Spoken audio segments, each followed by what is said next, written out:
శతకోటి దరిద్రాలకు అనంతకోటి ఉపాయాలన్నట్టు కోతుల బారిన పడకుండా పంటలను కాపాడుకునేందుకు కొంతమంది రైతులు ఎరైటీ ఆలోచనలు చేస్తున్నారు కదా.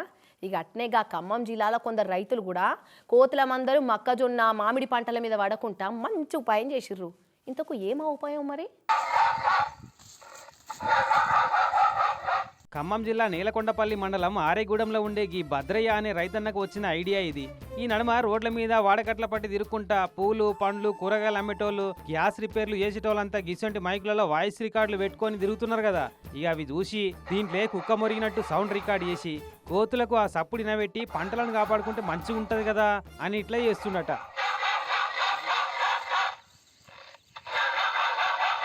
మొక్కజొన్న చేను కోతకొచ్చింది, మామిడి తోట ఇరగ కాసింది, పొలమంతా పచ్చగుండి కోతుల కళ్ళు పడుతున్నాయట. ఇక ఎంత గెదిమినా మళ్ళా పంట మీద పడి కంకులన్నీ దింపి పాడు చేస్తున్నాయట. ఇక ఇట్లా కాదని గీ ఉపాయం కట్టిండు. ఇక ఈ కుక్క మొరిగిన సప్పుడిని అటుకేలు అట్టే పోతున్నాయట దూరంకెళ్ళే కోతులు. ఇక ఈ భద్రయ్యను చూసి కతిమ రైతులు కూడా ఐడియా ఫాలో అవుతున్నట్టు అటుకి.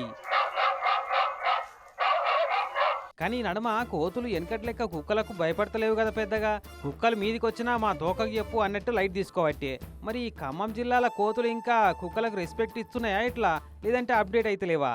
ఏదైతే ఎంత ఐడియానైతే వర్కౌట్ అవుతుంది. కానీ కుక్క మొరిగిన సప్పుడు మైకులకి వెళ్ళి వస్తుందన్న ముచ్చట కనిపెడితే మాత్రం పంట మీద పడి ఆగం చేస్తే భద్రను అవి కనిపెట్టే లోపల ఐడియా మార్చనన్నా మార్చు, పంట కోసి అమ్మనన్నా అమ్ముకో దబ్బున. కానీ కోతులు చల్లగుండా ఇండ్ల మీద పడి వంట గిన్నెలు భగవంలు ఎత్తుకపోవట్టే, పంటల మీద పడి పరిశాన్ చేయబట్టే. ఎట్లయితుందో వీటితోని కష్టమే ఉంది ఎగుడు.